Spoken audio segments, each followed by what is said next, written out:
Good morning everyone. So last lecture में हमने RDT में मेनली हाइब्रिडाइजेशन के बारे में पढ़ा था कि जैसे सदर्न हाइब्रिडाइजेशन क्या होती है, नॉर्दर्न क्या होती है, वेस्टर्न क्या होती है। ठीक है। और ईस्टर्न हाइब्रिडाइजेशन हमने देखी थी। ठीक है। फिर थोड़ा बहुत हमने जैसे कॉलोनी हाइब्रिडाइजेशन क्या होती है, डॉट डॉट ब्लॉट क्या होता है, ये सब हमने लास्ट लेक्चर में डिस्कस किया था। ठीक है। अब हम थोड़े से और टर्म्स देखेंगे या डिफरेंट जो आरडीटी के अंदर जो अलग अलग टाइप के कंसेप्ट होते हैं। जैसे एक कंसेप्ट है जीनोमिक और सीडीएनए लाइब्रेरी का। ठीक है। देखो सिंपल सी बात करें, जीनोमिक लाइब्रेरी क्या होती है, जो हम होल डीएनए की बनाते हैं। ठीक है। जैसे आपने कहा कि कोई भी ऑर्गेनिज्म है, अगर आपने उसके सारे डीएनए की लाइब्रेरी बनानी है तो वो जीनोमिक है। ठीक है। लेकिन अगर आपने सिर्फ जो डीएनए आरएनए में कन्वर्ट हुआ है, ठीक है ना, ऑब्वियसली क्या होता है कि डीएनए से आरएनए बनता है। ठीक है। अब हम क्या करते हैं, सेल के अंदर जितना भी आरएनए बना है, क्योंकि ऐसा तो है नहीं कि सेल के अंदर जो डीएनए है वो सारा आरएनए बनाता है। ठीक है ना। तो जो भी आरएनए बना है उसको with the help of reverse transcriptase आप दोबारा किसमें कन्वर्ट करते हो, डीएनए के अंदर, जिसे हम बोलते हैं C DNA, that is complementary DNA. ठीक है। सो सी डीएनए लाइब्रेरी हम उस स्पेसिफिक किसकी बनाते हैं, उस स्पेसिफिक आरएनए की बनाते हैं जो सेल के अंदर बना है। ठीक है। वो चाहे राइबोसोमल आरएनए है, मैसेंजर आरएनए है, ट्रांसफर आरएनए है। ठीक है। फिर हम बात करेंगे एक्सप्रेशन वेक्टर की। देखो लास्ट पहले लेक्चर से मैंने आपको बताया था कि मोस्ट ऑफ द जो वेक्टर हमने पढ़े थे वो थे आपके क्लोनिंग वेक्टर्स। क्लोनिंग वेक्टर का मतलब क्या होता है कि जिनको हम जीन क्लोनिंग के लिए यूज करते हैं, कि अगर मुझे डीएनए की कॉपीज बनानी है। ठीक है। क्लोनिंग वेक्टर का मोटिव होता है you want to make copies of your gene of interest. जैसे आपने एक प्लाज्मिड लिया, प्लाज्मिड के अंदर आपने एक जीन ऑफ इंटरेस्ट लगाया। अब जितना कॉपी नंबर प्लाज्मिड का होगा, ठीक है, उतना ही कॉपी नंबर आपके जीन ऑफ इंटरेस्ट का बन जाएगा। जैसे अगर प्लाज्मिड की 100 कॉपी बनती है तो आपकी जीन ऑफ इंटरेस्ट की भी 100 कॉपीज बन जाएंगी। ठीक है। लेकिन जो एक्सप्रेशन वेक्टर होता है उसका मतलब क्या है कि ये जो डीएनए हमने डाला है, जो फॉरेन डीएनए वेक्टर में डाला है, हमने उससे एमआरएनए बनवाना है और फिर उससे प्रोटीन बनवाना है। ठीक है। तो उसके लिए ऑब्वियसली क्या है ना, उसमें प्रमोटर सीक्वेंस होने चाहिए। ठीक है। ताकि आरएनए पॉलीमरेज बाइंड करे और आपका ट्रांसलेशन हो, और बाकी भी जो भी एमआरएनए से प्रोटीन, बाकी जो भी रिक्वायरमेंट्स होती हैं वो सारी की सारी फुलफिल होनी चाहिए। तो expression vector it is not simply A cloning vector. इसमें हमारा मोटिव होता है कि हमने प्रोटीन बनवाना है। ठीक है। फिर हम बात करेंगे प्रोटीन प्रोटीन इंटरेक्शन की। ऐसी कौन सी टेक्निक है जिसकी हेल्प से हम प्रोटीन और प्रोटीन के बीच की इंटरेक्शन को स्टडी कर सकते हैं। ठीक है। इसमें पढ़ेंगे जैसे ईस्ट हाइब्रिड सिस्टम होता है, टू हाइब्रिड, एक फास्ट डिस्प्ले होता है।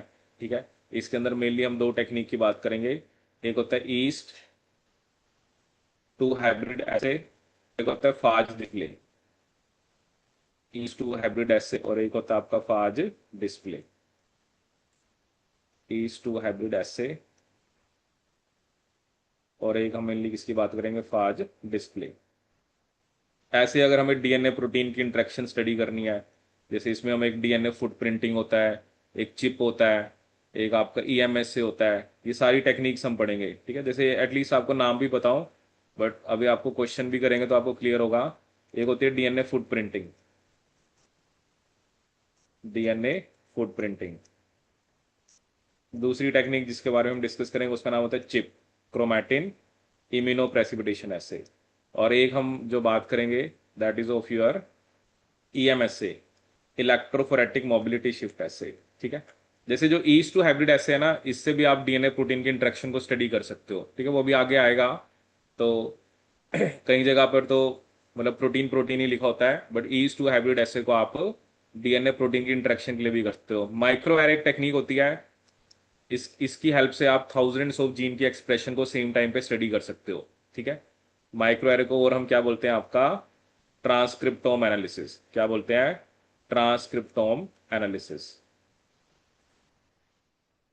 उसके बाद हम किसकी बात करेंगे, डीएनए फिंगरप्रिंटिंग क्या होता है, और आपके जेनेटिक मार्कर्स। ठीक है। Different type of genetic markers होते हैं, ये थोड़ा बहुत मैंने आपको बताया भी था आई थिंक। जेनेटिक्स के अंदर डोमिनेंट मार्कर्स होते हैं, को डोमिनेंट मार्कर्स होते हैं। ठीक है। जैसे विद द हेल्प ऑफ को डोमिनेंट मार्कर्स आप होमोजाइगस और हेट्रोजाइगस को डिस्टिंग्विश कर सकते हो। ठीक है।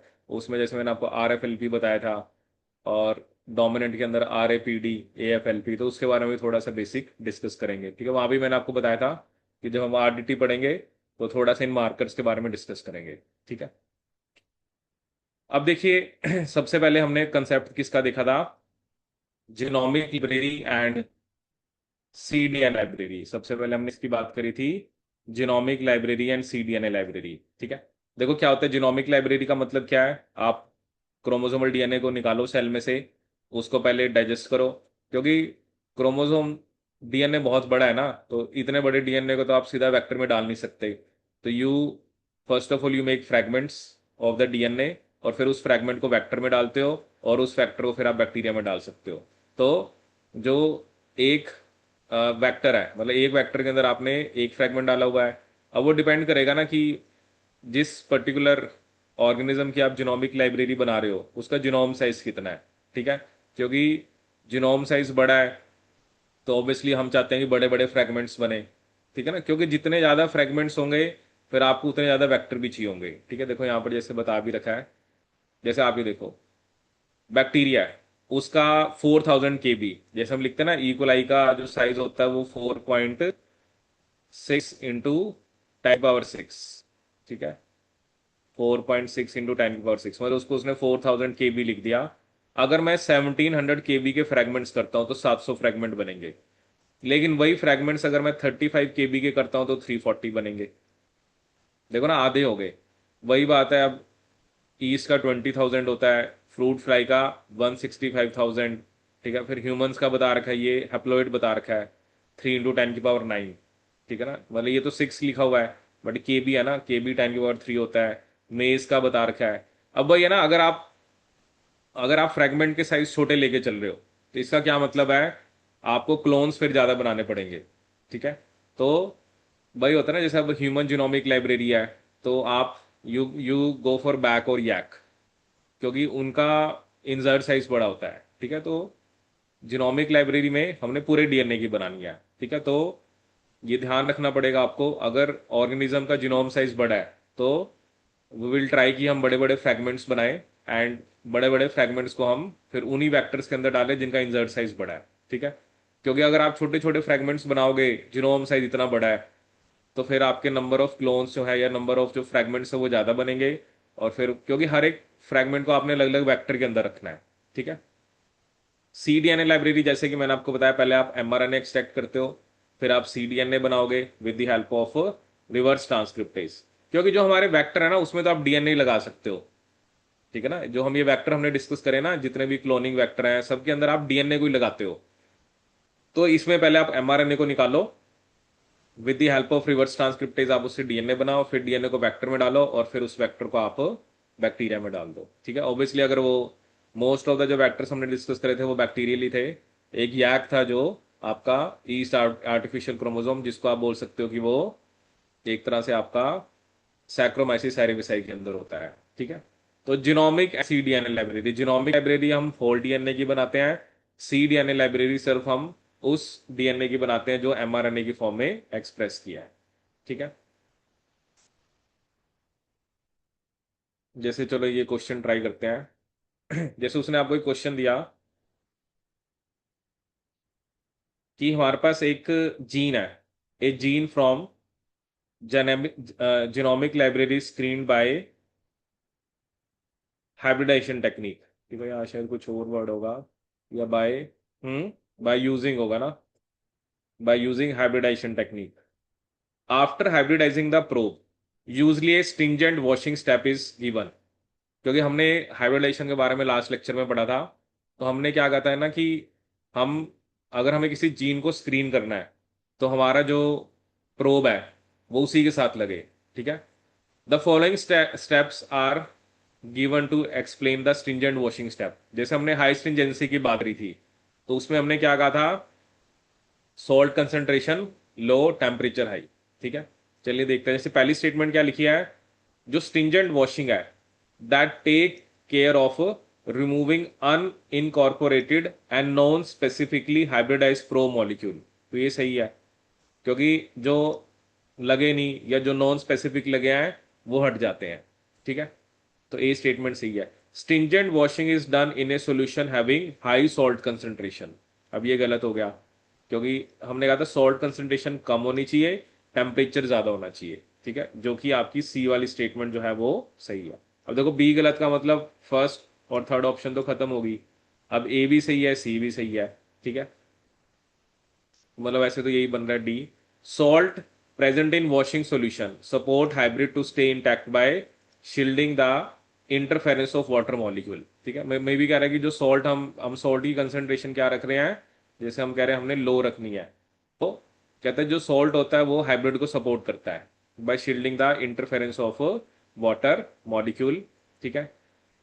फिर वो कह रहा है कि सॉल्ट जो है वो डीएनए मॉलिक्यूल के साथ रिएक्ट करके उसको डिसोसिएट करा देता है। देखो डिसोसिएशन तो हम चाहते ही नहीं है, ठीक है।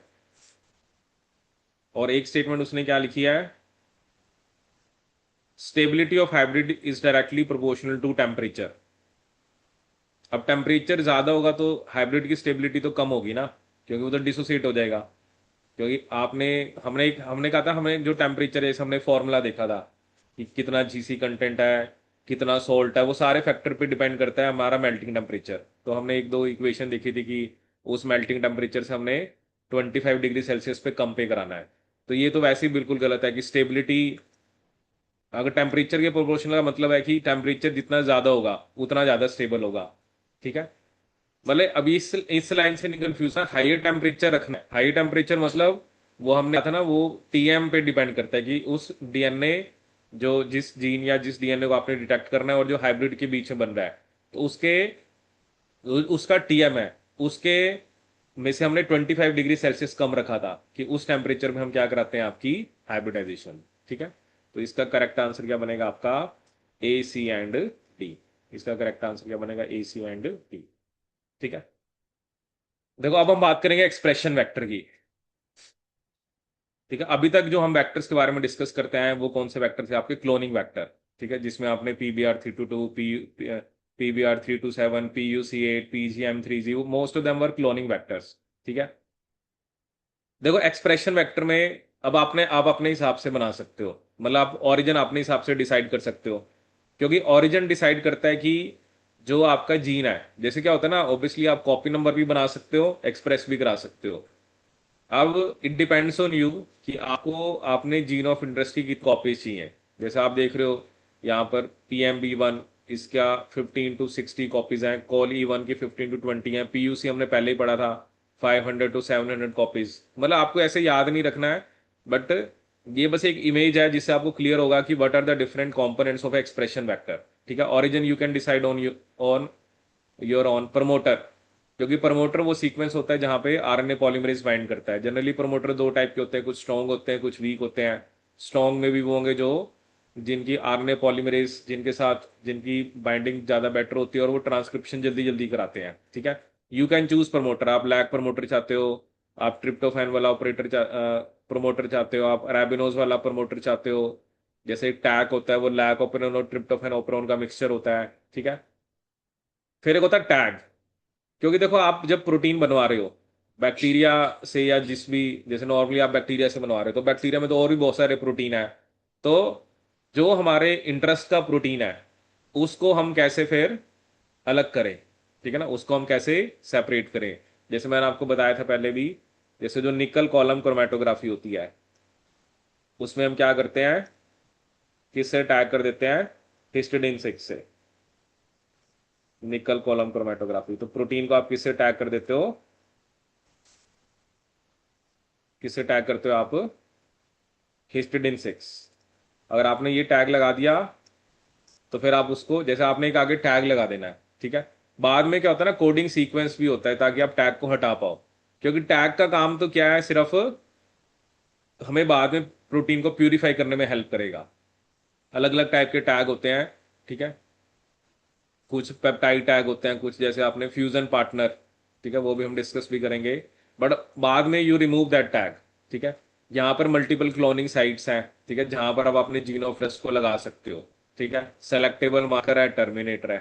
तो एक्सप्रेशन वेक्टर में हमारा मोटिव प्रोटीन बनवाना है, ठीक है। So we need to keep so many things in mind कि हमें प्रोटीन कैसा बनवाना है, ठीक है। और हमें प्रमोटर भी उसमें होना चाहिए, उसके अंदर एक एफिनिटी टैग भी होना चाहिए, there should be a coding sequence. जैसे प्रोटीन तो बन गया, मान लो आपका प्रोटीन तो ये है, ठीक है, बट उसके साथ एक टैग लगाया था आपने, because that tag is just helping in the purification of that protein. जैसे हमें पता है कि हमने हिस्टिडीन 6 का टैग लगा दिया, तो वो वाला प्रोटीन तो निकल कॉलम में रुक जाएगा, बाकी सारे बाहर निकल जाएंगे। इसको हम बाद में निकाल लेंगे, निकालने के बाद there should be A sequence for removal, ठीक है, बाद में यहाँ पर सीक्वेंस होना चाहिए किसके लिए, रिमूवल के लिए।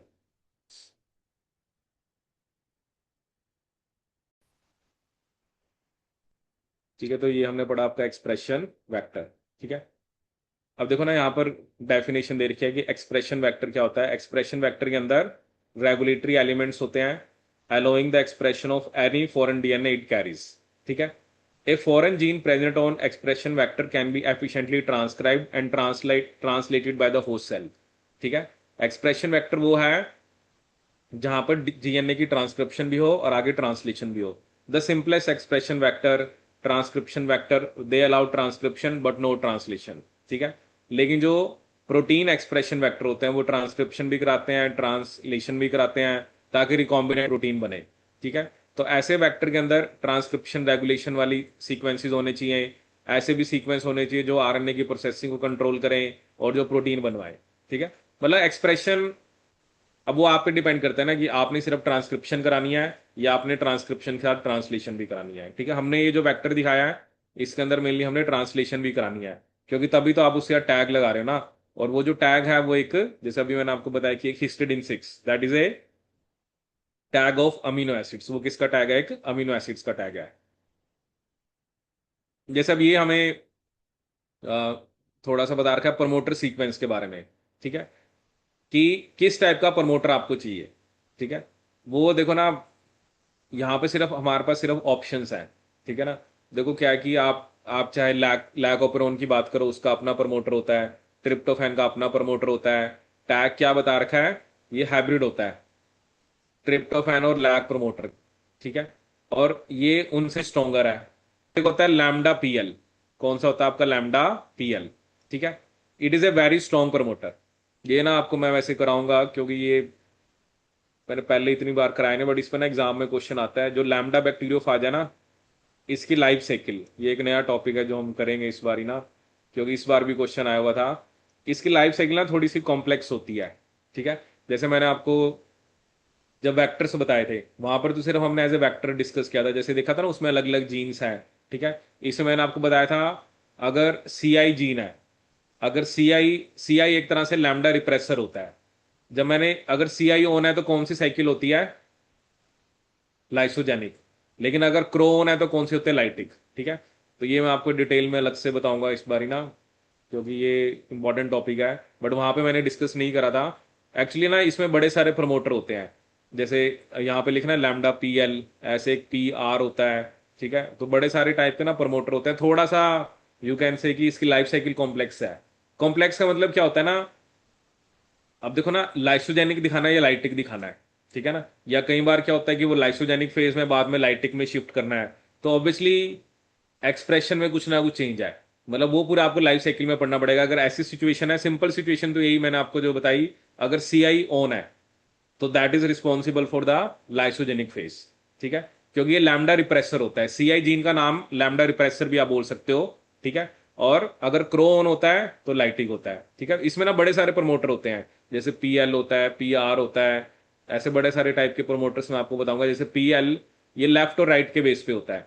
जैसे पी एल और पी आर दोनों स्ट्रॉन्ग प्रमोटर होते हैं, एक पी एल होता है एक पी आर होता है, दोनों कैसे होते हैं आपके स्ट्रॉन्ग प्रमोटर्स। तो ये लाइफ साइकिल में आपको इसकी देखते हैं, तो नेक्स्ट क्लास में डिस्कस कर लेंगे। These are the strong promoters.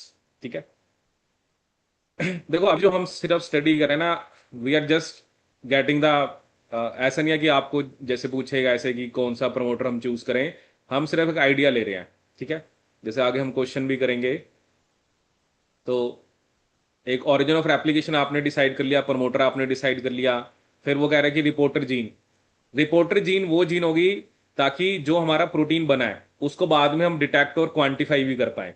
देखा ना, देखो बैक्टीरिया ने प्रोटीन बना दिया, बट आपको कैसे पता लगेगा कि वो बना है या नहीं बना है? उसको डिटेक्ट भी करना है, उसको क्वांटिफाई भी करना है, उसको प्यूरिफाई भी करना है। ठीक है। या कई बार हम ये देखना चाहते हैं कि they can be use to visualize and measure the efficiency of gene expression. या हम जैसे अगर किसी यूकैरियोटिक सेल में करवा रहे हैं तो हम ये देखना चाहते हैं कि वो प्रोटीन जा कहाँ पे रहा है। ठीक है। So the rate at which structural gene is expressed वो डिपेंड करता है अपस्ट्रीम सीक्वेंसेस के ऊपर, जैसे जो रेगुलेटरी सीक्वेंस होते हैं। ठीक है। जैसे वगैरह की consequently the rate of expression of a gene can be monitored by replacing its protein coding portion with or fusing it in frame to gene expressing a protein whose presence can be easily determined। ठीक है। देखो जो protein आपने बनवाना है उसके साथ आप कोई ना कोई एक जीन ऐसे लगा दो, मतलब फ्यूजन प्रोटीन जैसे भी हम डिस्कस कर रहे थे। ठीक है। ताकि आपके लिए बाद में उसको वो जो प्रोटीन बना है उसको डिटेक्ट करना और क्वांटिफाई करना इजी हो। ठीक है।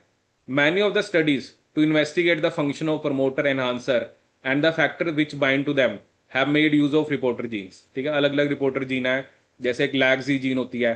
ठीक है। अब लैगजी जीन का मतलब क्या है? बीटा गैलेक्टोसिडेज बनेगा। अब बीटा गैलेक्टोसिडेज अगर बनेगा तो क्या होगा? वो एक्स गैल एक्स गैल कलरलेस होता है तो ज्यादा कलर प्रोडक्ट बनाएगा। ठीक है। तो हम उसकी इंटेंसिटी से मेजर कर सकते हैं। ठीक है। दूसरा क्या है? कोलराम फेनिकोल एसिटाइल ट्रांसफेरेज। तो ये एक एंजाइम बनाती है जो एसिटाइल को से एसिटाइल ग्रुप को एंटीबायोटिक पर ट्रांसफर कर देती है। ठीक है। मे बी उससे क्या बता आपकी एंटीबायोटिक इनएक्टिवेट हो जाए और सिर्फ वही सेल्स ग्रो करें, दूसरे ग्रो ही नहीं करेंगे जिसके अंदर जीन ऑफ इंटरेस्ट नहीं है। ल्यूसिफरेज होता है जो कि ल्यूसिफरिन की ऑक्सीडेशन करा के एक येलो ग्रीन लाइट एमिट होती है जिसको हम डिटेक्ट कर सकते हैं। और सबसे कॉमन एक प्रोटीन होता है जीएफपी, ग्रीन फ्लोरेसेंट प्रोटीन। ये बड़ा इंपॉर्टेंट होता है।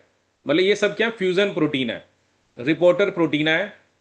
एक्चुअली क्या होगा ना, अगर तो ब्लू कलर आ रहा है इसका मतलब क्या है कि क्योंकि इसको आपने किसके साथ लगाना है, जैसे ये आपका जीन ऑफ इंटरेस्ट है। ठीक है। तो ये जो फ्यूजन प्रोटीन को बनाने वाला जो भी डीएनए है वो आपने इसी के साथ लगाना है। अगर बीटा गैलेक्टोसिडेज बन रहा है इसका मतलब आपका प्रोटीन ऑफ इंटरेस्ट भी बन रहा है। ठीक है। अगर क्लोराम फेनिकोल एसिटाइल ट्रांसफेरेज बन रहा है इसका मतलब क्योंकि दोनों जीन्स को आपने फ्यूज करा दिया। ठीक है। इस वाली जीन को बोले रिपोर्टर, क्योंकि इससे पता लगेगा कि जो हमारा जीन ऑफ इंटरेस्ट है, ठीक है, कि वो प्रोडक्ट बना भी रहा है कि नहीं बना रहा है। ठीक है। इसे हम क्या बोलते हैं? आपकी रिपोर्टर जीन। क्या बोलते हैं? Reporter gene. Reporter gene. ठीक है। फिर एक जैसे है आपका green fluorescent protein which is encoding gene of bioluminescent jellyfish. ठीक है। क्या होती है जेलीफिश? उस दिन भी पूछा था आपसे ये। सिलेंट्रेट होता है ना, ओरिलिया। जैसे ये तो चलो एक एक्विरा विक्टोरिया लिखा हुआ है, ओरिलिया को ही बोलते हैं जेलीफिश। पढ़ते नहीं? एनिमल क्लासिफिकेशन है। हाँ। अब देखो होता क्या है, ये जो जीएफपी है ना ये एक ऑटोफ्लोरेसेंट प्रोटीन है। जैसे ये बायोल्यूमिनेसेंट जेलीफिश के अंदर मिलता है। बाकी तो इसके स्ट्रक्चर के बारे में बता रखा है, इसमें 11 बीटा स्ट्रैंड्स होते हैं। ठीक है। That is about the structure. But main यहां पर क्या है, जो क्रोमोफोर होता है, ठीक है, जैसे उसके बारे में डिटेल बात किया है, बट जो क्रोमोफोर है वो रिस्पॉन्सिबल होता है। अब जैसे एक एग्जाम में ये क्वेश्चन पूछ सकते हैं कि it Flores with a peak wavelength of 508 जब हम उसको यूवी या ब्लू लाइट देते हैं। जैसे हमने पढ़ा था ना फ्लोरेसेंस फिनोमिना ही क्या होता है कि वो लॉन्ग वेवलेंथ को एमिट करता है। फ्लोरेसेंस में क्या होता है, पहले उसने जैसे हमने ब्लू लाइट दी, ठीक है, वो लाइट को एब्जॉर्ब करके वो हायर एनर्जी स्टेट में चला गया। बट जब वो दोबारा ग्राउंड स्टेट में आता है तो उसकी एनर्जी कम होती है, वेवलेंथ ज्यादा होती है। ठीक है। तो ग्रीन लाइट को वो एमिट करता है। ठीक है। ये अभी मैं आपको एक क्वेश्चन, पता नहीं मैंने तब भी आपको शेयर किया था, क्वेश्चन आया था। तो एक्चुअली ये जो होते हैं ना ये डीप वाटर में होती है जेलीफिश। तो बात ये होता है कि उनके लिए लाइट का सोर्स क्या है, क्योंकि वो मैं आपको शेयर करूंगा क्योंकि उसमें एग्जैक्टली उन्होंने लिखा हुआ है कि कैसे, क्योंकि ब्लू लाइट का सोर्स कौन सा है उनके लिए, क्योंकि डीप में तो क्या पता आपकी ब्लू लाइट नहीं जा पा रही है, तो उनके पास ब्लू लाइट का सोर्स कैसे, क्योंकि जब उसके ऊपर लाइट पड़ेगी तभी वो फ्लोरेसेंस दिखाएगा। ठीक है। तो ये नेचुरली तो होती है जेलीफिश के अंदर, तभी ये फ्लोरेसेंस दिखाती है। ठीक है। GFP, green fluorescent protein. ठीक है। अब देखो इसके बारे में क्या लिखा हुआ है, ये एक यूनिक रिपोर्टर है, इसको हम फ्यूजन टैग की तरह यूज करते हैं। हम प्रोटीन की लोकेलाइजेशन को मॉनिटर करना चाहते हैं। GFP is used as a tag in fusion protein where it is coupled to the protein whose expression is to be tracked. ठीक है. In such cases, the principal aim is to investigate the subcellular location of protein under investigation. जैसे आपने एक protein देखना है, you want to track कि वो जैसे बन तो रहा है ER के ऊपर, कि वो ER का पार्ट बन रहा है, गोल्जी का पार्ट बन रहा है, लाइसोसोम का पार्ट बन रहा है, सेल मेम्ब्रेन का पार्ट बन रहा है, सिक्रीट हो रहा है, या अगर फ्री राइबोसोम के ऊपर बन रहा है तो वो क्लोरोप्लास्ट का पार्ट बन रहा है, माइटोकॉन्ड्रिया का पार्ट बन रहा है, पेरोक्सिसोम का पार्ट बन रहा है. क्योंकि इससे क्या होगा ना, वो जहां जहां पे भी जा रहा होगा वहां से फ्लोरेसेंस आएगी. ठीक है. तो एट द एंड मतलब आप देख रहे हो कि वो एक ही जगह से फ्लोरेसेंस आ रही है, इसका मतलब उसके बाद वो वहां से कहीं जा ही नहीं रहा है, इसका मतलब वो स्पेसिफिक ऑर्गेनेली का पार्ट बनता है. ठीक है. तो ये बड़ा इंपॉर्टेंट क्वेश्चन आता है. तो GFP, तो आप अपने जीन ऑफ इंटरेस्ट के साथ GFP को बनाने वाली जीन लगा देते हो, ताकि जब आपका प्रोटीन ऑफ इंटरेस्ट बनेगा तो उसके साथ GFP बनेगा और आप प्रोटीन को ट्रैक कर पाओगे. ठीक है. बाकी और जैसे ये आपके बीटा ग्लैक्टोसिडेज या ग्लूटाथायोन एस ट्रांसफेरेज. ठीक है. ये जो मैंने आपको हिस्टीडीन टैग बताया था, ये बड़ा कॉमन क्वेश्चन आता है. और ये किसके साथ बाइंड करता है? आपका निकल chelate nitro try acetate chromatography column. Simply आप निकल क्रोमेटोग्राफी कॉलम याद रख सकते हो. देखो क्या होता है ना, आपको अलग अलग केसेस हैं. एक होता है कि आपने प्रोटीन बनवाना है. ठीक है. उसको सेपरेट भी करना है. ठीक है. जैसे होता है ना क्रोमेटोग्राफी कॉलम, मैंने आपको बताया कि आपने निकल कॉलम यूज करा तो आप प्रोटीन के साथ हिस्टिडीन का टैग लगाओ. ठीक है. तो अलग अलग टाइप के टैग हो सकते हैं. और दूसरी बात यह है कि अगर मुझे ट्रैक करना है तो फिर मैं किसको यूज करता हूं? GFP को. ठीक है. तो देखो हम सिर्फ बेसिक चीजें पढ़ रहे हैं, बाकी तो फिर ना डिपेंड करता है कि किस टाइप का टैग हम किस कंडीशन में यूज कर सकते हैं, किस सिचुएशन में यूज कर सकते हैं. आपको सिंपली याद रखना है कि जो हम अपने जीन ऑफ इंटरेस्ट, जैसे देखो यहाँ पे लिखा हुआ था ना फ्यूजन टैग, जो मैंने आपको एक्सप्रेशन वेक्टर दिखाया था, ये देखो ये सारे टैग है. ठीक है. वो डिपेंड करता है ना, अलग अलग टाइप के टैग्स जो होते हैं वो हम अलग अलग पर्पस के लिए यूज कर सकते हैं, कि आप कौन सा टैग कहाँ पे यूज कर सकते हो. ठीक है. वो तो हम, उसने तो सिर्फ हमें यहाँ पे नाम बता दिया है. बट वही है कि जो those people who are like dealing with this, या वो कोई प्रोटीन बनवा रहे हैं, तो क्योंकि हर एक टैग का अपना अपना साइज होगा, या क्योंकि बहुत सारी चीजें हो सकती है ना, कि जो आपका प्रोटीन ऑफ इंटरेस्ट है उसका साइज कितना है, उस हिसाब से हम टैग चूज करेंगे. प्रोटीन छोटा है तो टैग भी छोटा होना चाहिए, प्रोटीन बड़ा है तो you can have a bigger tag. तो वो कई बार ये ना हो ना कि टैग टैग वाले को ट्रांसलेट करे और जो आपका प्रोटीन ऑफ इंटरेस्ट है उसको ट्रांसलेट ही ना करे. तो बहुत सारी चीजें हमें ध्यान में रखनी पड़ती हैं, फिर उस हिसाब से हम टैग को डिजाइन करते हैं. ठीक है. हम सिर्फ बेसिक आइडिया लेना है. ठीक है. इस बार एक क्वेश्चन भी आया हुआ था, वो भी चलो मैं आपको करवाऊंगा. जो इस बार एक क्वेश्चन आ रखा था इसके ऊपर ना, एक्सप्रेशन वेक्टर के ऊपर. अब देखो क्या होता है, आपके जो एक्सप्रेशन सिस्टम है, या तो वो आप अपने जीन ऑफ इंटरेस्ट का जो प्रोटीन है या तो बैक्टीरिया में बनवाओ या किसी यूकैरियोटिक सेल में बनाओ. जैसे बैक्टीरिया जो है वो सबसे वाइडली एम्प्लॉय होता है. हाँ, ये असेंशियल, मतलब उसमें ना पोस्ट ट्रांसलेशनल मॉडिफिकेशन नहीं होनी चाहिए, क्योंकि बैक्टीरिया के अंदर जनरली पोस्ट ट्रांसलेशनल मॉडिफिकेशन नहीं होती है. ठीक है. तो अब बैक्टीरिया जो होते हैं ना, हमें पता है वो फास्ट ग्रो करते हैं, जैसे यूकैरियोटिक सेल स्लो ग्रो करते हैं. ठीक है. बैक्टीरिया का तो जनरेशन टाइम 20 मिनट्स होता है, तो इनका ग्रोथ रेट ज़्यादा है और ये हाई लेवल ऑफ प्रोटीन बना सकते हैं. ठीक है. तो उनको फिर हम आगे अपने हिसाब से जो स्ट्रेन्स हैं जिससे हमने रिकॉम्बिनेंट प्रोडक्शन करना है उसको मैनिपुलेट भी कर सकते हैं. And they are generally regarded as safe for large scale fermentation. ठीक है. प्यूरिफिकेशन के लिए आप कोई ना कोई उसके साथ फ्यूजन प्रोटीन लगा दो, जैसे glutathione S transferase, maltose binding fusion protein. क्योंकि प्रोटीन बनवाना और उसको प्यूरिफाई करना दोनों अलग चीजें हैं. आपने प्रोटीन बनवा दिया बट बाद में आप उसको सेपरेट ही नहीं कर पाए बैक्टीरिया के प्रोटीन से. ठीक है. जैसे हम एक चीज पढ़ते थे, क्योंकि दो दो कंडीशन हो सकती हैं. जैसे बैक्टीरिया जो प्रोटीन बना रहा है, ठीक है, मान लो ये आपका बैक्टीरिया है, या तो वो प्रोटीन बैक्टीरिया के अंदर हो, या वो प्रोटीन को बैक्टीरिया एक्स्ट्रा सेलुलर मतलब सेल के बाहर मीडियम में सिक्रीट कर दे. ये हमारे लिए ज्यादा बेटर है, क्योंकि अगर प्रोटीन बैक्टीरिया के अंदर बना है, देखो बनना तो अंदर ही है, अब बनने के बाद वो अंदर ही रह रहा है, क्या बैक्टीरिया उसको अपने सेल से बाहर निकाल रहा है? क्योंकि अंदर ही रह गया तो फिर प्यूरिफाई करना बड़ा मुश्किल है, क्योंकि बैक्टीरिया के अंदर खुद ही इतने सारे प्रोटीन्स हैं. बट अगर उसको मीडियम में सिक्रीट कर देगा तो आप ये कह सकते हो कि प्यूरिफिकेशन करना ईजी भी हो जाएगा और मे बी जो प्रोटीन बना है आपको उसकी जो क्वांटिटी है वो भी ज़्यादा मिल जाएगी, ठीक है ना। जैसे मान लो हम इंसुलिन बनवाते हैं बैक्टीरिया से, आपने सुना एली लिली, जो पहली कंपनी थी जिसने इंसुलिन को बनाया, ठीक है। तो हमारा मोटिव ये रहता है कि वो प्रोटीन बनाए और उसको मीडियम में सिक्रीट कर दे, क्योंकि मीडियम में तो और कोई प्रोटीन मान लो है नहीं, या चलो हमने जो मीडियम तो हमने खुद से ही बना रखा है, बट अंदर है, तो अंदर तो सोचो ना कितने सारे प्रोटीन है। तो out of so many proteins, जैसे अभी हम आगे एनिमल टिश्यू कल्चर पढ़ेंगे, वहां पे हम ट्रांसजेनिक एनिमल्स की बात करते हैं। अब मान लो मैंने कोई प्रोटीन काऊ से बनवाना है, तो आई वांट कि वो प्रोटीन काऊ के मिल्क में सिक्रीट हो, अंदर से कैसे निकालोगे? पढ़ा होगा आपने प्लस टू में एक रोजी काऊ, जिसके अंदर एक अल्फा लैक्टोल्ब्यूमिन 2.4 ग्राम पर लीटर। तो अगर मेरे को कोई प्रोटीन, रिकॉम्बिनेंट प्रोटीन किसी ट्रांसजेनिक एनिमल से बनवाना है, तो मैं चाहता हूं ना अगर काऊ या बुफलो है, जो भी एनिमल है, तो वो उसके मिल्क में आए।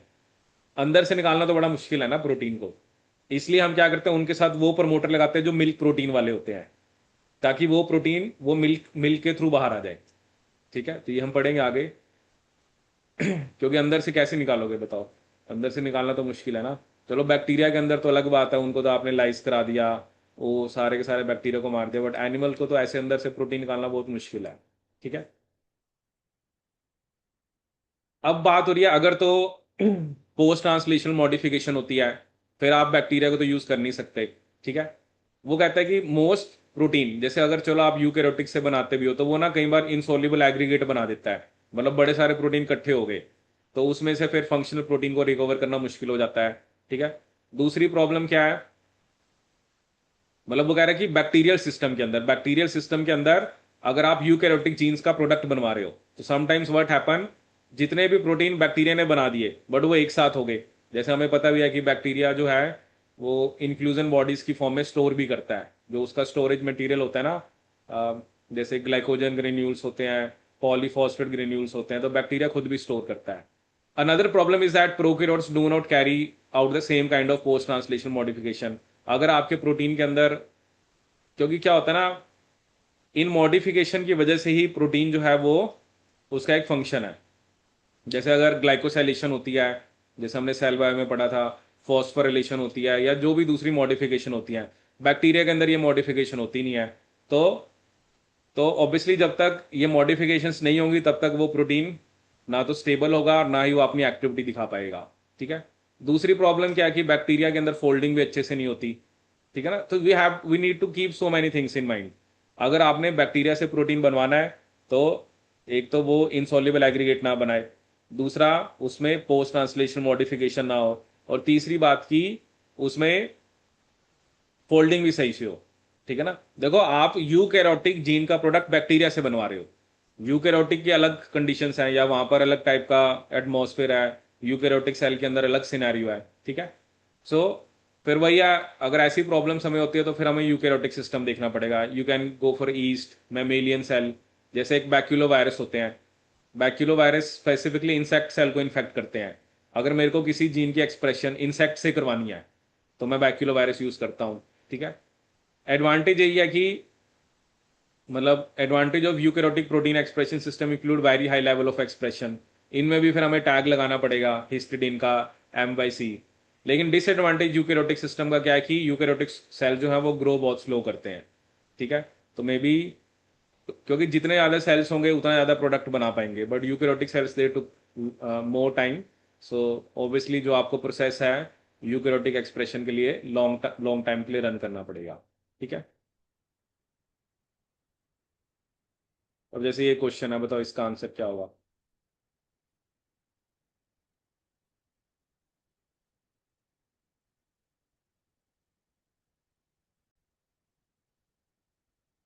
अब देखो क्वेश्चन क्या दिया हुआ है कि एक जीन है जो कि एक 50 किलो डाल्टन का प्रोटीन बनाती है फ्रॉम एन यूकैरियोट, बट उसको हमने किसके प्लाज्मिड में डाला, बैक्टीरिया के।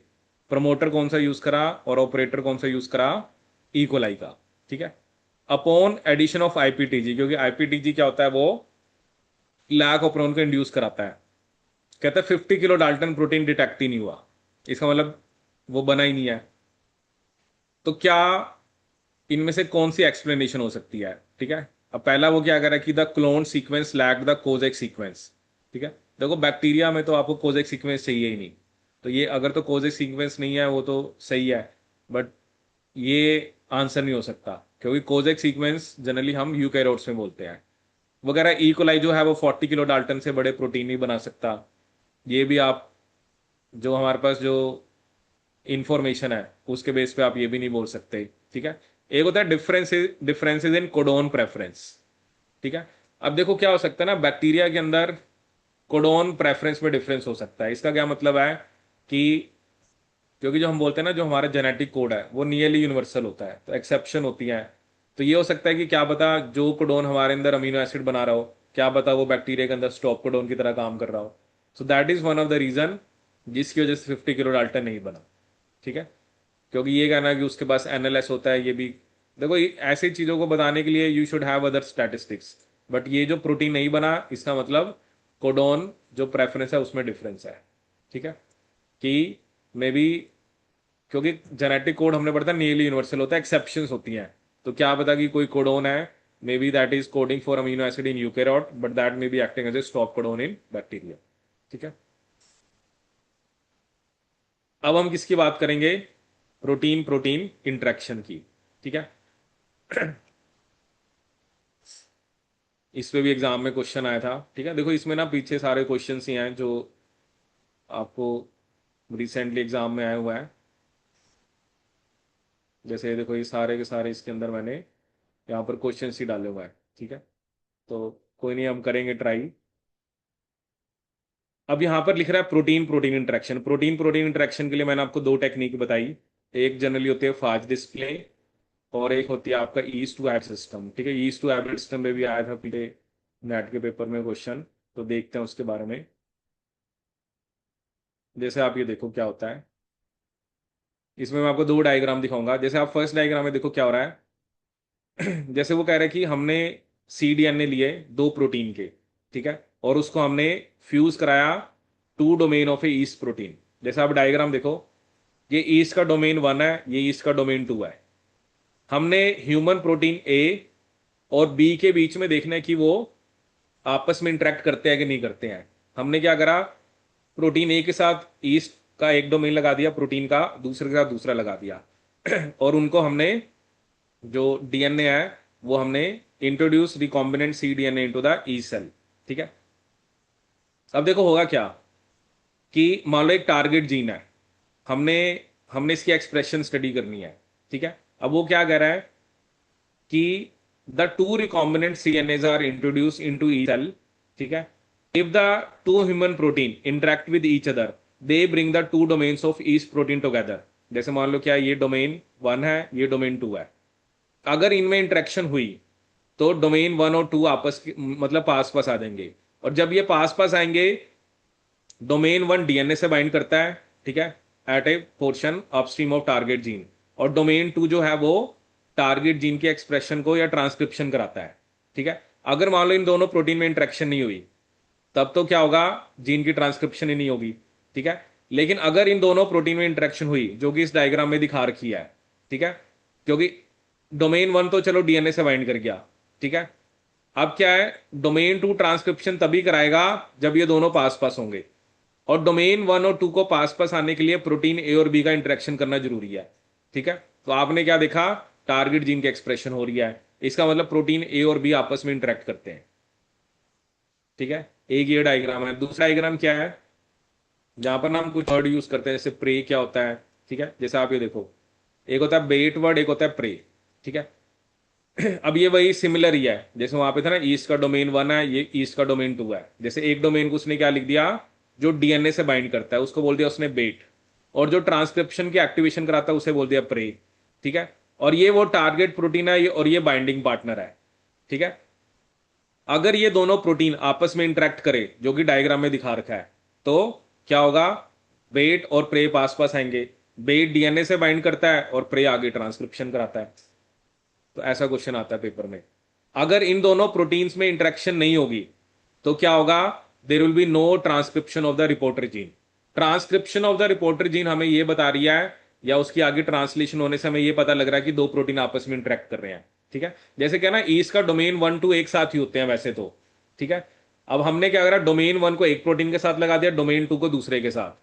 ठीक है। अगर डोमेन अगर दो प्रोटीन आपस में इंटरेक्ट करे, only that will bring domain 1 and 2 together, and if they will come together they will be the transcription of gene. लेकिन अगर इन दो प्रोटीन्स में इंटरेक्शन नहीं हुई तो रिपोर्टरी जीन की ट्रांसक्रिप्शन नहीं होगी, आगे ट्रांसलेशन नहीं होगी, और फिर आपको कुछ नहीं देखने को मिलेगा। ठीक है, आया समझ में ये? ठीक है, इस पर आया था क्वेश्चन, तो इंपॉर्टेंट है। मतलब भैया ना, आपको आइडिया होना चाहिए, क्योंकि उसके अंदर भी ना, मैं आपको दिखाता हूँ वैसे क्वेश्चन, आपको इन उसको ट्राई करना, क्योंकि खुद से ट्राई करोगे तो आपको थोड़ा बेटर पता लगेगा। बट मैं सिर्फ आपको क्वेश्चन दिखाता हूँ कैसा सा आया था। जैसे ये देखो आया था, ठीक है। तो इसके अंदर क्या होगा ना, जैसे अब ए बी सी डी है, अब वही होगा ना, जैसे अब इसमें से बेट कौन सा होगा, डी, और ए क्या होगा, जो ट्रांसक्रिप्शन को एक्टिवेट कराएगा। अब देखो डी, जो डी है, अब देखो डी बेट इसमें है, ठीक है, और किसी में है, इसमें तो ए बी डी ये दिखा रखा है, इधर क्या दिखा रखा है, डी को प्रे दिखा रखा है, इधर डी को ये दिखा रखा है। तो हमें यही पता लग जाएगा पक्की बात है, डी बेट है, और ए क्या आपका जो ट्रांसक्रिप्शन को एक्टिवेट कराएगा। ठीक है, लिखा ना कि ये गैल फोर बाइंडिंग डोमेन, सॉरी बेट किस में था, इसमें ए ऑप्शन में है ना। ए क्या होगा आपका, प्रे, ए प्रे है ना, और बी क्या होगा, जो गैल फोर एक्टिवेशन डोमेन, और सी क्या बता रखा है इसने, गैल फोर बाइंडिंग डोमेन। ई आपकी, नहीं ये थोड़ा सा, डी हमारा बेट होना चाहिए ना, और किसी ऑप्शन में नहीं है डी बेट।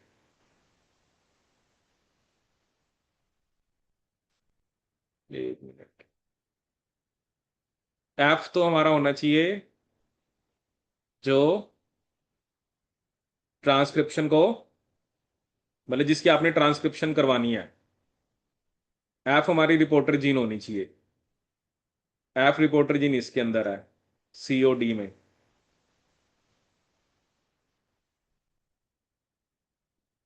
इसमें बेट ही दिखा रखा है ना, जो डीएनए से बाइंड कर रहा है,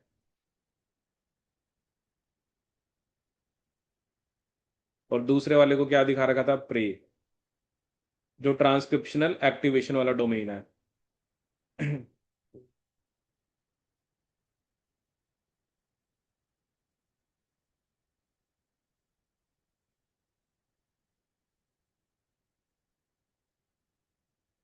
एफ तो रिपोर्टर जीन है, ठीक है, एफ, और जो ई है वो, ये जो अपस्ट्रीम या तो एलिमेंट होना चाहिए, ठीक है, जो कौन सी ऑप्शन में है, E और एफ तो दोनों में सेम है। अब इसने, अच्छा,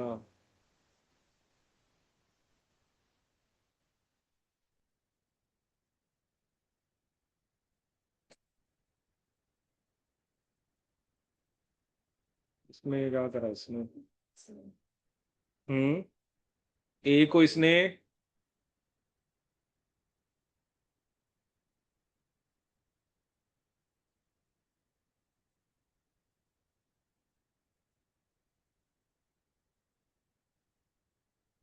बी हमारा गैल फोर बाइंडिंग डोमेन, गैल फोर एक्टिवेशन डोमेन,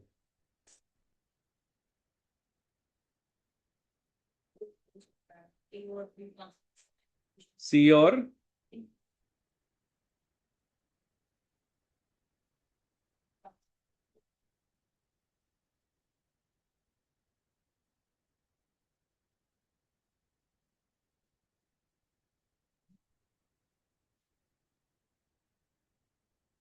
बट उसके हिसाब से जो डीएनए से बाइंड करा उसको, एक मिनट थोड़ा ना, हमने शायद डायग्राम को ध्यान से देखना पड़ेगा।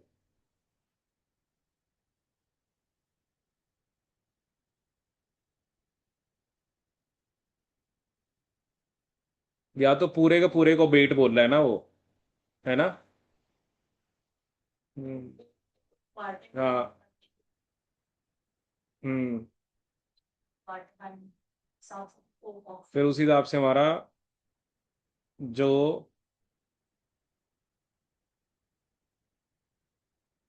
ये सी ओ डी है, इसको मिलके हम बेट बोलेंगे ना। और बी और ए को मिलके हम प्रे बोलेंगे। तो ए फिर हमारा बी को फिर हम प्रे बोलते हैं, सी को बेट बोलते हैं ना, ठीक है। फिर ए होगा गैल फॉर एक्टिवेशन डोमेन, और डी होना चाहिए फिर गैल फॉर बाइंडिंग डोमेन। फिर डी बनेगा, है ना, क्योंकि या तो उसने सी और डी को मिलके क्या बोला हुआ है, बेट, सी और डी को मिलके। हम्म। हाँ, बाइंडिंग डोमेन तो डी और उसमें है ना, सी, डी और सी में। ये फिर वही होगा ना, ये जो लिखा ना गैल फॉर बाइंडिंग डोमेन, तो ये हमारा डी होगा, मतलब जो डीएनए से बाइंड कर रहा है। सी फिर हमारा हो गया बेट, बी हो गया हमारा प्रे, और ए हो गया जो आपका एक्टिवेशन डोमेन, जो आगे इसको एक्टिवेट कराएगा। ठीक है, तो इसका आंसर डी बनना चाहिए, और तो कोई नहीं बन रही ऑप्शन, है ना।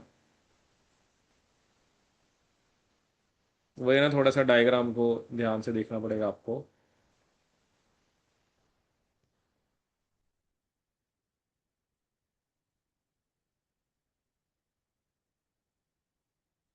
ठीक है, तो ये पूरे को ही जैसे क्या बोल रहा है, बेट। ठीक है। अब एक टेक्निक होती है फाज डिस्प्ले। ठीक है, फाज डिस्प्ले जो है इसको जी स्मिथ ने डेवलप करा था 85 के अंदर, as a method of presenting polypeptides on the surface of lysogenic filamentous bacteriophages. ठीक है, जैसे आप ये डायग्राम देखो, आप देख रहे हो कि एक फाज की लाइब्रेरी है। फाज लाइब्रेरी में क्या है, आपने जो होता है ना, जैसे बैक्टीरियोफाज में कोटिंग वाले प्रोटीन है, ठीक है, तो अलग अलग प्रोटीन को आपने फाज की कोट में एक्सप्रेस करा है, जैसे एक कलर ये है, मतलब अलग अलग कलर में दिखा रखे हैं। अब हमारे पास ये एक प्रोटीन है, ठीक है, अब आपने सारे के सारे फाज को डाला, ठीक है, लेकिन आप देखो सिर्फ out of four only one type वाला उससे बाइंड करा, तो हमें ये पता लग जाएगा, मतलब हमने फाज की जो कोट है ना उसमें प्रोटीन को एक्सप्रेस कराना है। तो डिफरेंट प्रोटीन्स को हमने फाज की कोट में एक्सप्रेस कराया, और उसकी हमने एक लाइब्रेरी बना दी, और फिर हमने उसको, जो भी प्रोटीन है जिसके साथ भी हम इंटरेक्शन को स्टडी करना चाहते हैं, हम वो सारे के सारे लाइब्रेरी के प्रोटीन को डालेंगे। बट ऑब्वियसली जो जिनके बीच में इंटरेक्शन होगी वो लगा रहेगा, बाकी बाहर आ जाएंगे। ठीक है, तो इसे बोलते हैं फाज, यहां पे लिखा ना, in phage display technique, a gene encoding a protein of interest is inserted into a phage code protein gene, causing the phage to display the protein on the outside. ठीक है, and containing the gene for protein inside, resulting in connection between genotype and phenotype. Protein, चलो DNA तो आपने, जो भी आपका bacteriophage है उसके जीनोम में डाला, और एक प्रोटीन को आपने एक्सप्रेस कराया। कहता है जो डिस्प्लेइंग फाजिज हैं उनको हम स्क्रीन करते हैं फॉर अदर प्रोटीन पेप्टाइड्स और डीएनए सीक्वेंसेस। ठीक है, जैसा अभी मैंने आपको बताया ना, आप प्रोटीन प्रोटीन इंटरेक्शन को स्टडी कर सकते हो, आप प्रोटीन पेप्टाइड को भी कर सकते हो, और आप प्रोटीन डीएनए को भी स्टडी कर सकते हो। अभी पीछे आया था एग्जाम में क्वेश्चन कि कौन सी टेक्निक की हेल्प से आप, क्योंकि जनरली हम फास्ट डिस्प्ले को आप ज्यादा जगह पे देखोगे तो protein protein, but it is not only protein protein, you can study interaction between protein peptide as well as protein DNA. ठीक है, तो इस तरह से हम ना लाइब्रेरी बना सकते हैं जिसके अंदर हम अलग अलग टाइप के प्रोटीन को एक्सप्रेस कराते हैं, और फिर हम दूसरे प्रोटीन के साथ, पेप्टाइड के साथ, फिर उसको हम स्टडी कर सकते हैं। तो एग्जाम में ऐसा क्वेश्चन है ना, if you want to study interaction between protein protein, तो फाज डिस्प्ले और ईज टू हैबिट ऐसे, बट इसकी हेल्प से आप प्रोटीन डीएनए के इंटरेक्शन को भी स्टडी कर सकते हो। ठीक है, तो ये आपको इसमें ध्यान रखना है। तो जैसे ये भी शायद एक क्वेश्चन आया था एग्जाम में ना, क्योंकि जनरली इसको ज्यादातर कहाँ पे लिखा होता है, if you want to study interaction between protein and protein.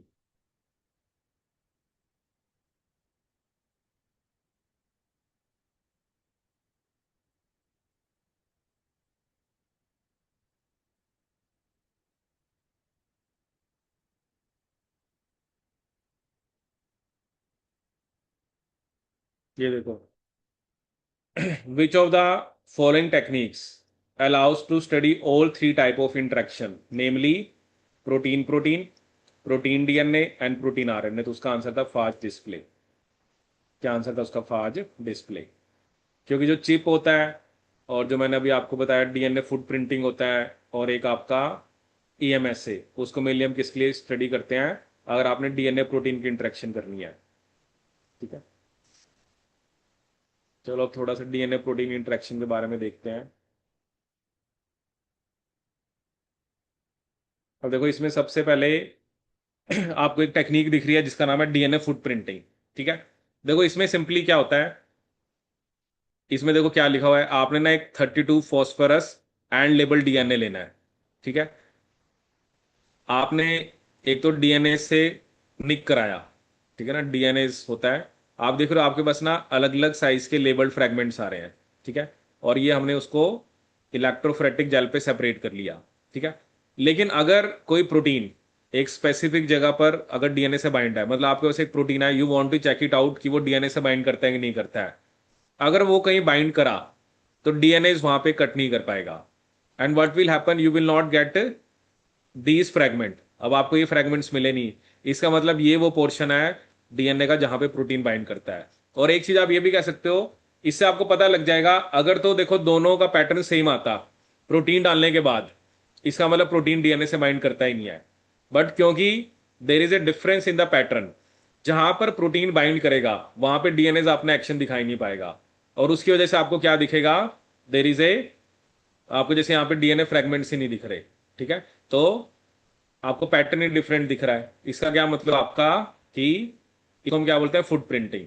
ठीक है, तो आपको पता लग जाएगा कि आपका जो डीएनए है या जो प्रोटीन है वो डीएनए से बाइंड करता है, और वो हमें आइडिया भी हो जाएगा कि कहां पे बाइंड करता है। ये होते हैं फुट प्रिंटिंग। ठीक है, एक होता है ईएमएसए, इसे हम क्या बोलते हैं, इलेक्ट्रोफोरेटिक मोबिलिटी शिफ्ट एसे, जिसमें क्या होगा, आपके पास एक है डीएनए, एक है डीएनए प्रोटीन का कॉम्प्लेक्स, तो कौन सा फास्ट मूव करेगा, डीएनए, क्योंकि डीएनए के साथ प्रोटीन लग जाएगा तो फिर तो उसका साइज बढ़ गया ना। ठीक है, जैसे क्वेश्चन की हेल्प से मैं आपको समझाता हूं इसे। जैसे आप ये देखो, वो कह रहा है एक रिसर्चर है, वो वर्क कर रहा है 3 प्रोटीन के साथ, ABC, which may have potential roles in gene expression. In order to validate the hypothesis, EMSA was perform, हमने क्या परफॉर्म करा, आपका ईएमएसए। ठीक है, अब वो कह रहे हैं in order to validate the hypothesis EMSA was perform, the purified proteins were allowed to bind with the label DNA, और हमने यहां पर रिजल्ट्स दे रखे हैं। ठीक है, जैसे आप देखो कि अगर एबीसी, मतलब एबीसी यहां पर क्या 3 प्रोटीन है, अगर तीनों में से कोई भी प्रोटीन नहीं है तो यहां पे आपके डीएनए का बैंड आ रहा है।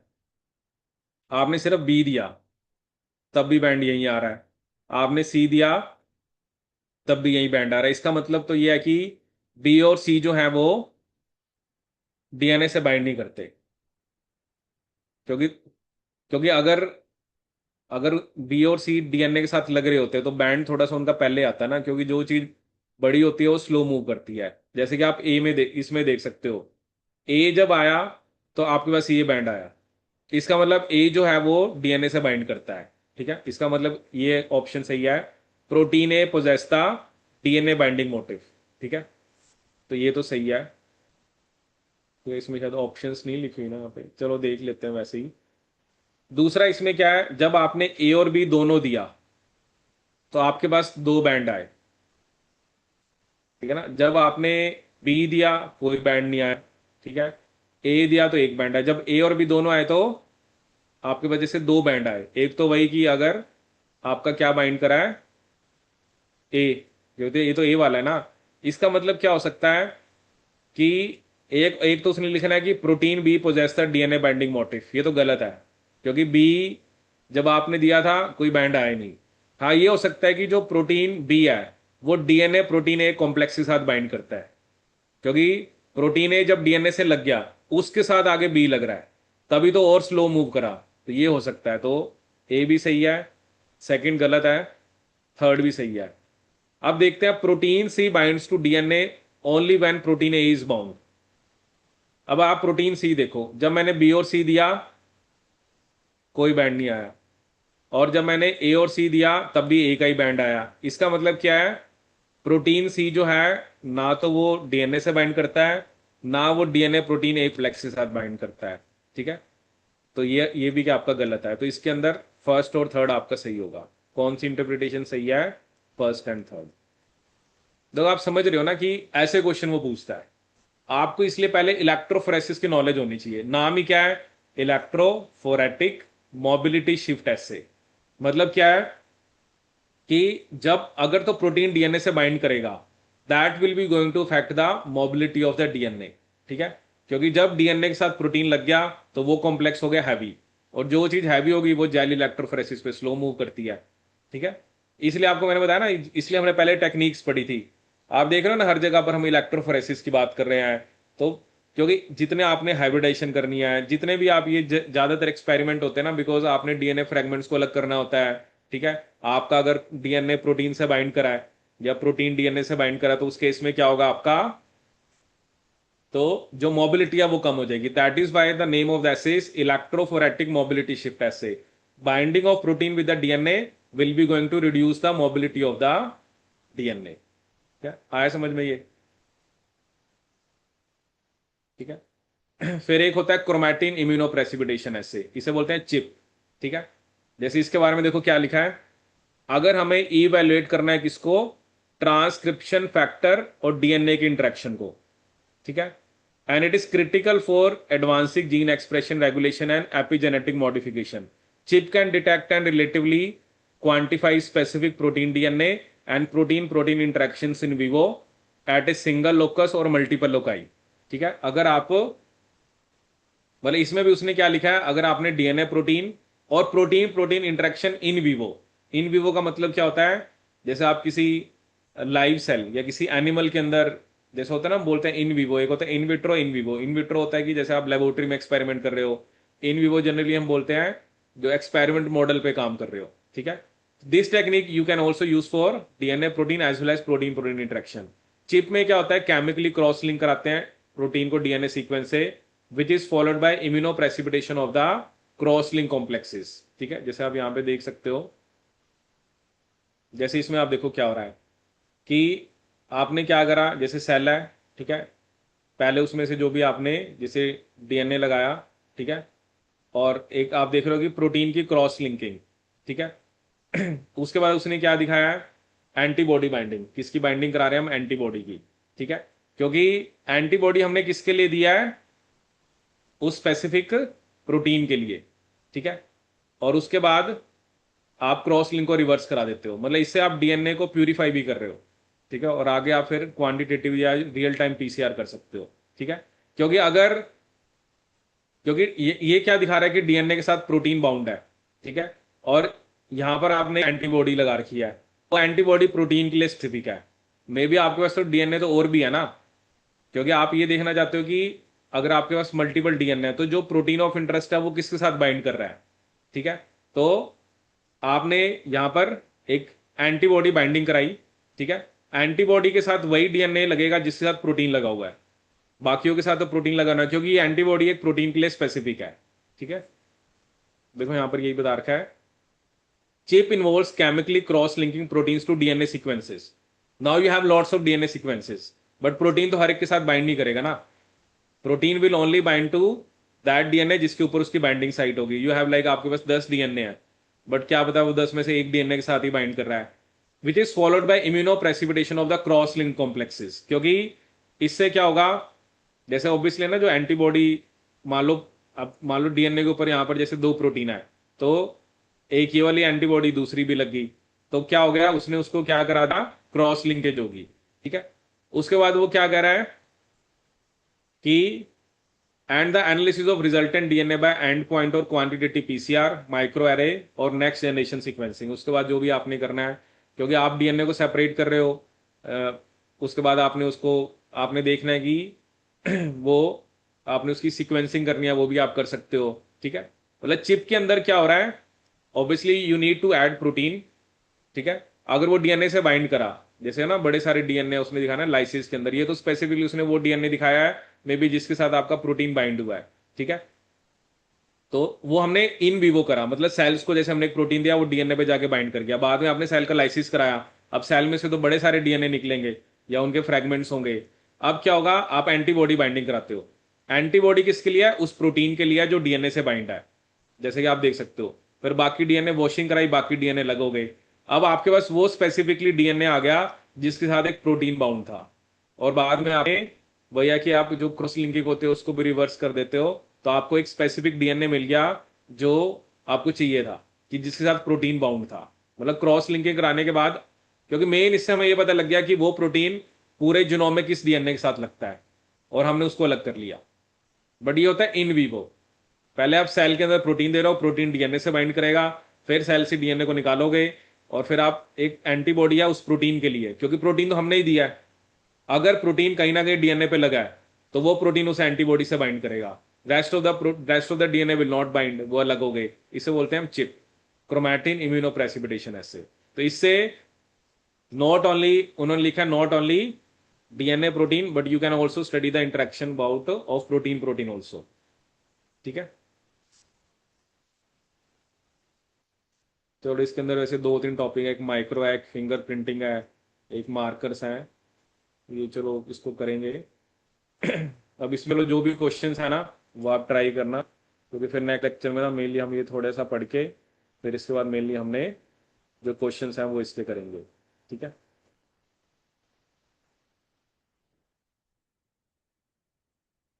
तो आपको थोड़ा ना क्वेश्चन से आइडिया होगा कि किस टाइप के क्वेश्चन वो हमारे से एग्जाम के अंदर पूछ रहे हैं। ठीक है, देखो ये भी ईएमएस पे बेस्ड क्वेश्चन आ रखा है। ठीक है, मतलब ये होता है ऐसे ऐसे ना, जो डायग्राम्स हैं या जैसे रिजल्ट होते हैं इनको देख के घबराना नहीं है। आप इनके ऊपर थोड़ा सा काम करोगे, क्योंकि इस टाइप के क्वेश्चन का आंसर जो होता है वो, इसके लिए आपको कुछ ऐसे नहीं है कि कुछ रटा होना होता है। According to the situation of question आपको आंसर करना होता है। ठीक है, अभी क्या होता है ना, मे बी अभी थोड़ा सा शायद आपको उसमें लगे टाइम, बट ये होगा जब आपको आपको जब आप कुछ क्वेश्चंस कर लोगे तो आपके लिए इजी हो जाएगा। देखो ये मैं आपको बता रहा हूँ, ये सारे बोनस मार्क्स हैं। ये इनका कोई सिलेबस डिफाइंड नहीं होता कि क्या टेक्निक में पूछना है, क्या आरडीटी में पूछना है। बट वही ना कि मैंने अपने बेस पे कि जितना मुझे आइडिया है कि पेपर में कैसे क्वेश्चन आ रखे हैं, क्या आगे वो पूछते हैं, उस हिसाब से मैं आपको बता रहा हूँ। ठीक है, और मैं आपको बता रहा हूँ ना ये आपके लिए, क्योंकि ये ऐसे टॉपिक्स होते हैं ना, जनरली पहले बच्चे इसको छोड़ के जाते थे, कहते आरडीटी क्या करना है, टेक्निक्स क्या करना है। बट इसकी इंपॉर्टेंस इसलिए बढ़ गया है क्योंकि ये बाकी जो सब्जेक्ट के क्वेश्चन है उनके साथ भी टेक्निक्स को लिंक कर रहे हैं। तो आपको आइडिया होना चाहिए ना कि इलेक्ट्रोफोरेसिस क्या होता है, आप वेस्टर्न ब्लॉटिंग क्या होता है, क्योंकि आप तभी जो बाकी जैसे कोई सेल बायो का क्वेश्चन है, कोई मोल बायो का क्वेश्चन है, उसकी भी अंडरस्टैंडिंग आपको तभी बेटर होगी जब जब आप इस चीज को कर पाओगे। जैसे ये क्रिस्पर कैस नाइन हम पढ़ेंगे, ये मैंने आपको उस दिन भी शायद बताया था कि क्रिस्पर कैस नाइन इस बार जो नेट के पेपर में क्वेश्चन आया था उसमें ये लिखा था कि बैक्टीरियल डिफेंस मैकेनिज्म, कि बैक्टीरिया के अंदर जब वायरस आ रहा है तो वायरस जो है वो जो बैक्टीरिया है वो वायरस के डीएनए को एडिट कर देता है। ठीक है, तो ये क्रिस्पर कैस नाइन एक जीनोम एडिटिंग टूल है। जैसे इसमें आप कोई कहीं पर एक स्पेसिफिक जीन को लगाना चाहते हो, डिलीट करना चाहते हो, तो ये सब उसमें होता है। ठीक है, तो आप रिसेंट पेपर देखोगे आपको इसके क्वेश्चन देखने को मिलेंगे। ठीक है, और भी मैं आपको कुछ टर्म्स बताऊंगा, जैसे ये ZFN क्या होता है, टैलेंट क्या होता है। ठीक है, तो क्योंकि ये ना एज इट इज क्वेश्चन आ जाएंगे, तो आपको थोड़ा बहुत ना बस आइडिया होना चाहिए ये डिफरेंट टाइप ऑफ आपकी जो टेक्निक्स हम आरडीटी में यूज करते हैं इसका क्या रोल है। ठीक है, तो चलिए बाकी फिर इसमें नेक्स्ट लेक्चर में कंटिन्यू करेंगे।